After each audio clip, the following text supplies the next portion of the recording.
You're listening to the Fast F1 Podcast. Hello again, everyone, and welcome back to the Fast F1 Podcast with me, Danny Kane. And I'm Eddie Meteye-O'Kane. And today we're doing a season review of the 2024 season. It's New Year's Day, 2025, so we're going to look back at 2024, or at least some of the things from 2024 anyway. Yeah.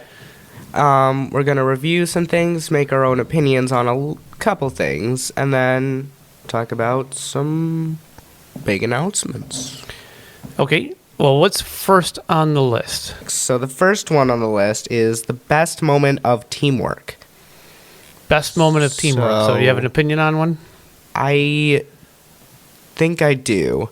Is where Hamilton and Russell were allowed to fight at the end of Canada.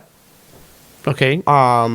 Because they felt like Russell was quicker than Hamilton, and he was behind Hamilton, but they wanted to give an equal chance to Hamilton, and I thought that was pretty cool. Okay, so that was at least fair play. I wouldn't know if I would call that teamwork. My best teamwork would be the McLarens at the sprint race of Qatar. I knew you were going to say that, so I had to think of a different one. Norris was making sure that Piastri couldn't get past, and then also at the end of the race, a bit of fair sportsmanship by letting Piastri pass to take the win in the sprint race. But that for me was the best teamwork that was displayed. All right, the next one is worst moment of teamwork. This one is so simple for me. It's going to have to be both McLarens in Hungary, for sure. Not because Norris did actually slow down. I should have done that. But I don't know what McLaren were doing. I really don't. They gave the win to Piastri and completely risked Norris's title hopes. I guess Piastri wasn't out of the championship quite yet at that point, but yeah, that's a good shout for that one. I think that for me, I'd have to say the Ferraris at, I believe it was at Singapore. It might have been Vegas. I don't remember. But when Carlos Sainz passed Leclerc, even though Leclerc was told that Sainz wouldn't, or something along those lines, but I know Leclerc was very upset with Sainz at the end of the race for passing him, and didn't feel that he had been treated very fairly in that situation. And I think that Sainz was looking at it as, I'm going to get on the podium. I don't have many more opportunities to do this for Ferrari. So that would have to be Singapore. I think it was Singapore. Not Singapore, Las Vegas, because Singapore it was Lando Norris, Max Verstappen, Oscar Piastri, and then I think it was Russell and Leclerc fighting. Okay, well, fine, but it was one of the night races toward the end of the season, which actually they're all night races at the end of the season. But yeah, anyway, that would be it for me. What's next on the list? Who should have lost their race seat, if anyone? Sergio Perez. Perez. I was thinking about it for quite some time, and if I had to pick, I was thinking if I had to pick mid-season, I would not have done Perez mid-season. I would have. Looking back on it now, I would have, but if I had to make the decision mid-season, I'd say Joe. I would. Yeah, no, I think Joe was dealing with a difficult car. So I would say Perez, and I would say mid-season I would have said Magnussen. Yes. But he turned it around toward the end of the season. He had a good end of the season. Yeah. And then who should not have lost their race seat? Okay. I think Daniel Ricciardo should have been given the rest of the season. I really do. Yeah, arguable about that. He certainly should have been given a better send-off than he got. Perez had the exact same, apparently. Yeah, pretty much. Just you're gone. Who else lost their race seat this season? Sargent did. Sargent did. Pretty well deserved it. Ocon for the last race. Yeah, that was a little harsh. Yeah, I think that was a deal made though between Ocon and Alpine for various reasons. Who else lost their seat though? Well, Bottas and Joe. Well, I mean, mid-season. I'm pretty sure there was one more, wasn't there? Mid-season? I don't think. No, I don't, think, so. so. I don't think so. Yeah. But, yeah, many changes at the end of the season, though. Yeah. What about you? Oh, I think Botez has done enough to have been able to stay at Sauber. They had an absolutely dreadful car this year, but he was consistently better than Joe. Well, did he score points? In the one instance that Sauber scored points, it was Joe that got him. But over the entirety of the season, Botez crushed him. Yeah, for sure, especially in qualifying. Most shocking transfer. I think we could both agree on this, but I know what you're going to pick. You're thinking Hamilton, huh?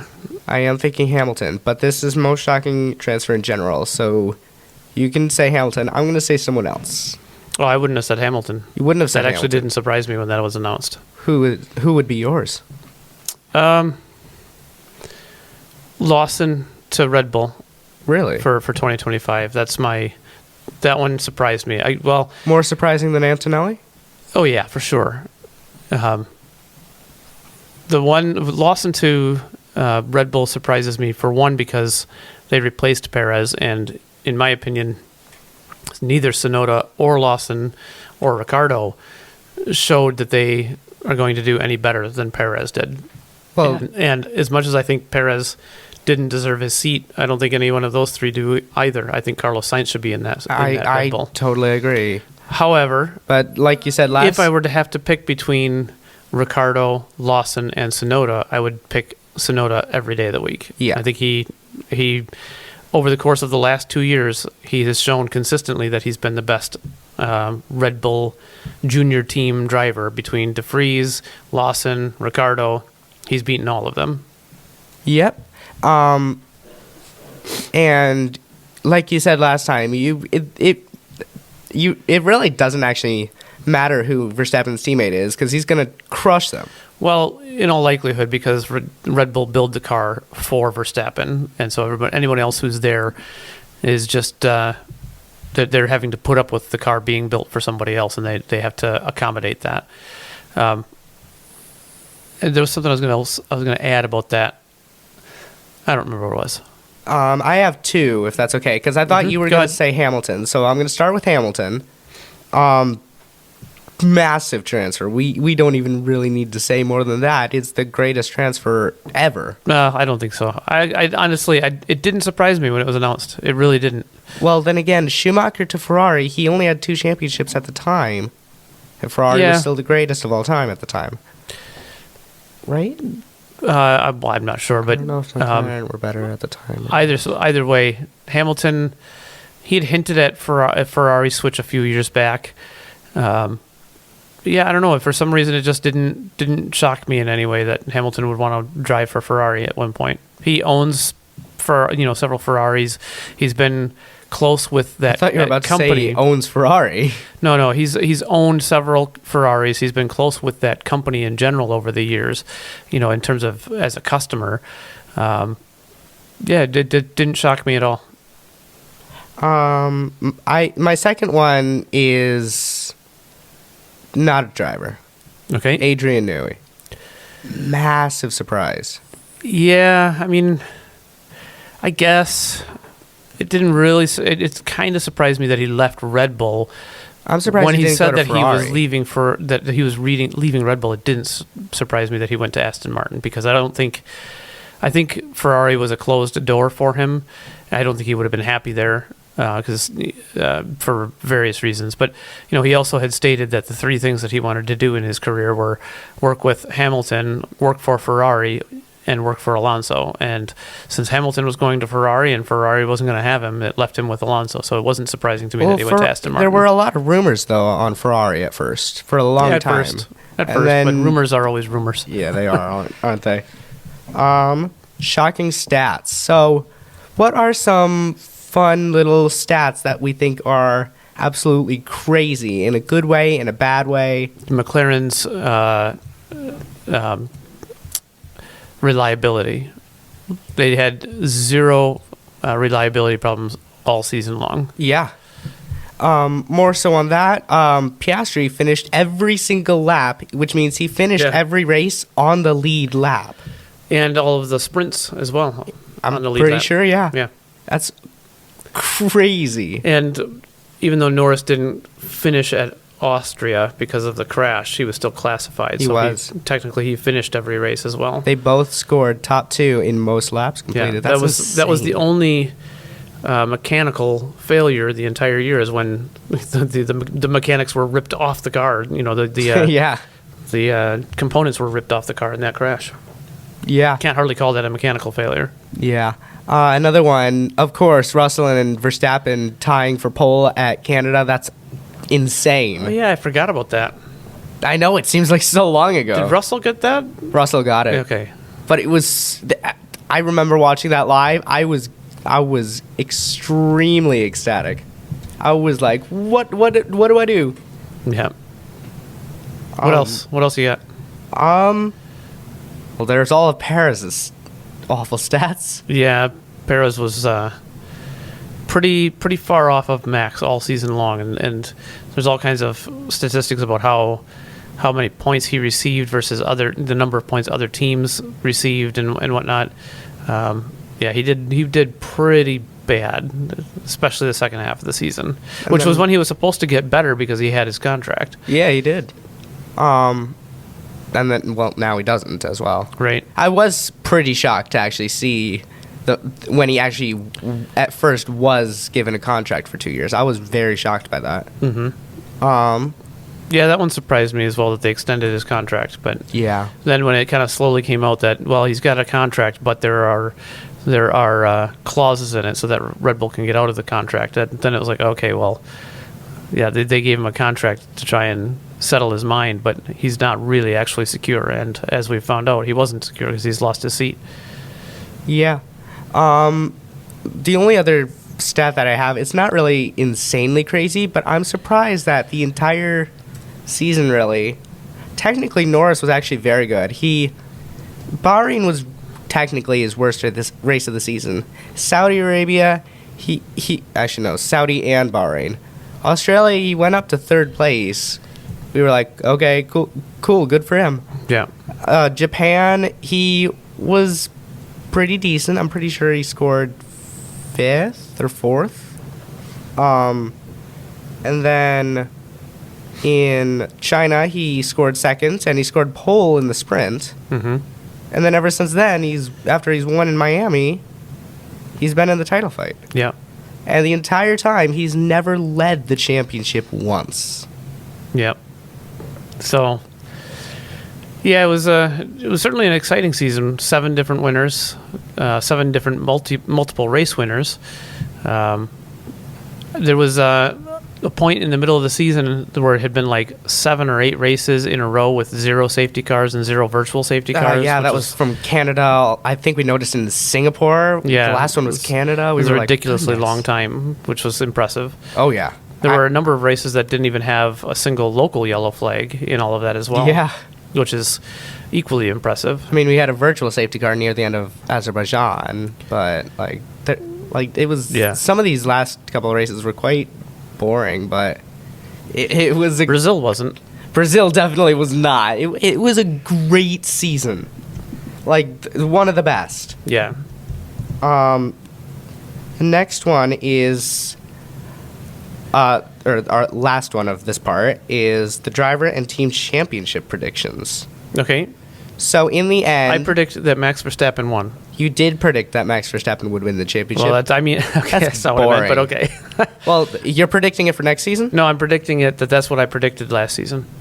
Yes, you did.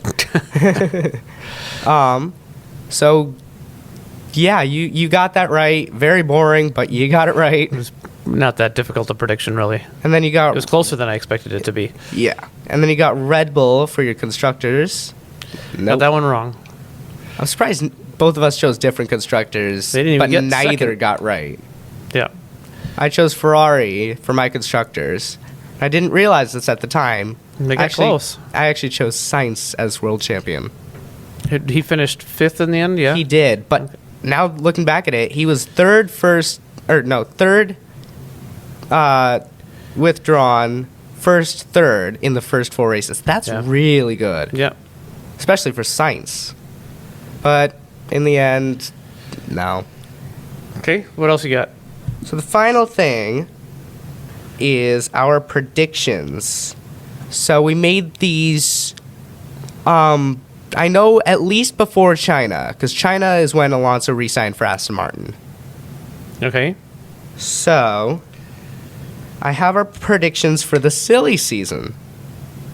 Okay. So we're going to start with me, because I'm first on the list apparently. So Red Bull, I said Verstappen and Sainz. Okay. So I've got Sainz wrong, but I do have Max right. He was guaranteed because he had a contract.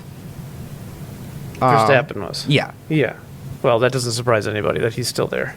Yeah. Of course, Ferrari, Hamilton, Leclerc, by the time we made this, it was already official for both of them. That was announced before the season even started. And then Leclerc already had gained a contract at the beginning of the year. Russell has a contract as well that was given to him the year prior. Okay. And then I predicted Antonelli for Mercedes, and I got that right. Okay. Very happy with that. McLaren, both of them were guaranteed as well. Norris, Piastri. Aston Martin, Stroll was on a potentially rolling contract. We don't really know about that. But yes, he is going to be staying, of course. And then I predicted Felipe Drugovich. Sadly, he will not be there. Okay. As far as we know. Ocon and Doohan were my guesses for Alpine. I got Doohan right. I did not get Ocon right, though. Okay. That's a bit of a surprise for me.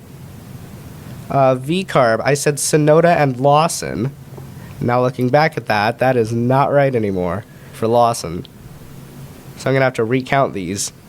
For Williams, I said Albon and Vesti. Vesti was not right, sadly. For Sauber, I said Bottas and Pourchaire. Neither of those were right.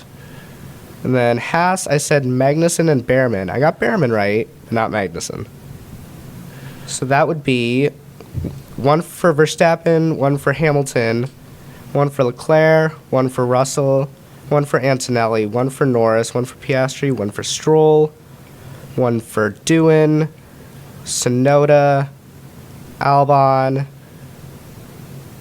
and Behrman. So that is 12 points for me. Hey. And what did I say? I let me look at this here. I've got, so for Red Bull, I said it would be Verstappen, Perez. I was right until after the season actually ended, and they announced Perez would not be there anymore. Ferrari was Hamilton, Leclerc. Got that right. Mercedes, I said would be Russell, Alonso. The Alonso one still surprises me. I forgot about that. McLaren was Norris, Piastri. Got that one right, obviously. Aston Martin, Stroll, and I said Drugovich. Drugovich is not going to be there. Alpine, I said it would be Gasly still. Got that right, but not Ocon, which is the other one I said. For RB, I said it would be Tsunoda and Lawson. Again, I was right with Lawson until after the season. It's Hajar is going to be driving there, correct? Yep. So then Williams, I said would be Antonelli and Albon. I was pretty confident that Mercedes would want Antonelli to start in a more junior team, but that didn't happen either. Sauber, I said would be Bottas and Joe. That didn't happen. And Haas, I said would be Magnussen Hulkenberg again, and that's not happening either. So I got, what, 1, 2, 3, 4, 5, 10 of them right? 10. So in other words, I won. No, you did not. 12 to 10. I'm pretty pleased with our predictions, actually. Yeah. I'm sure you're very happy with it. No, for both of us. Yeah, that was pretty good. We both got half. Well, it's a lot of movement. Me, more than half. When you consider that between last year and this year, there was 0 driver changes. It is quite a lot of movement. So that's going to do it. That is going to do it. For this episode, our kind of recap of the season, a real brief recap and of some of the more surprising aspects of the season. The next time we will see you guys is before testing. Testing will be a separate episode because of how big the gap is between testing and the race. The next time we'll see you, though, is for 2025 predictions. So until then, I'm Danny Kane. And I'm Eddie Meteye-O'Kane. This has been the Fast F1 Podcast. Bye.